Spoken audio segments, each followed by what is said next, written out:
Саламатсыздар ма, құрметті оқушылар? Бүгінгі біздің сабағымыздың тақырыбы күрделі функциялар. Сабағымыздың оқу мақсаты f-тен GATX күрделі функциясын ажырата білу және функциялар композициясын құру. Анықтама: y тең f от x функциясының x аргументінің орнына y тең GATX функциясы алынған y тең f-тен GATX түріндегі функция күрделі функция деп аталады. Кейде күрделі функцияны функциялардың композициясы деп атауға да болады. y тең f-тен GATX күрделі функциясы y тең GATX функциясының мәндері y тең f от x функциясының анықталу облысына кіретін x тәуелсіз айнымалысы үшін анықталған. Күрделі функцияны бірнеше функциялардан құрастыруға болады. Бірінші мысал: y тең f-тен GATX күрделі функциясын құратын f және g функцияларын анықтаңдар. y тең туырасты 2x алу 1 түрінде функция берілген. Шешуі: f от x тең туырасты x түрінде жазамыз. Себебі біздің f функциямыз сыртқы функцияда, g функция ішкі функция болғандықтан берілген функцияда туырасты сыртында тұр, сондықтан сыртқы функциямыз туырасты x болады. Ал g от x ішкі функция. Ішкі функциямыз түбірдің астында тұрған өрнегіміз 2x алу 1 жазылады. Сонда берілген күрделі функцияны құратын f және g функцияларын анықтаған кезде сыртқы функциямыз f от x туырасты x түрінде, ал ішкі функциямыз g от x 2x алу 1 түрінде анықталады. Келесі тапсырма: y тең косинус x плюс π бөлінген 6 түрінде берілген. f от x тең косинус x деп жазамыз. Себебі біздің сыртқы функциямыз косинус x. Енді g от x біздің ішкі функциямыз. Сондықтан g от x тең x плюс π бөлінген 6 түрінде өрнектеледі. Келесі екінші мысал: қарапайым f от x және g от x функцияларынан y тең f-тен g от x және y тең g от f от x күрделі функцияларын құрастырыңдар.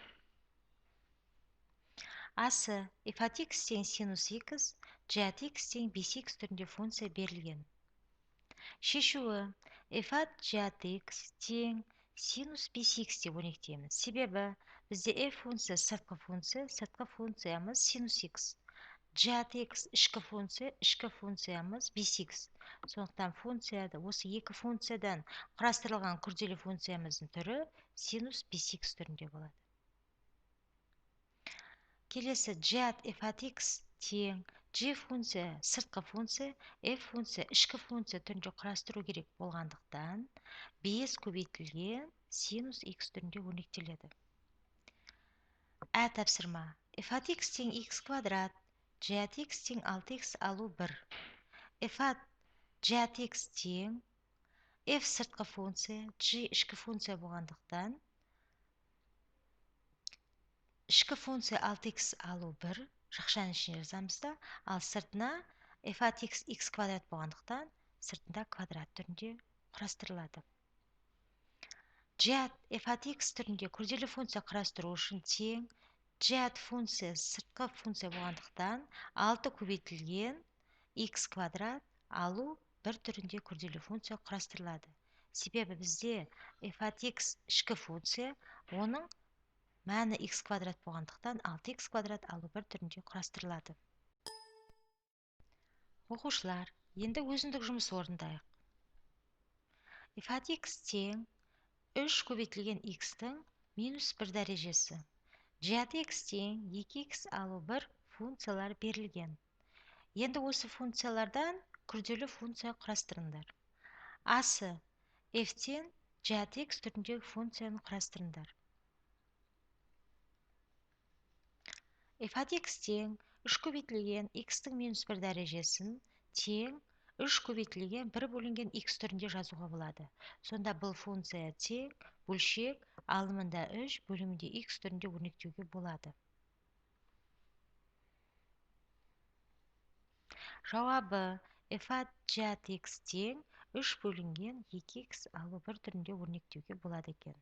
Себебі f бізде сыртқы функция, Ал g ішкі функция болғандықтан f бөлшек түрінде болады. Алымына 3 жазылады да, ал бөлімінде ішкі функция g от x 2x алу 1 жазылады.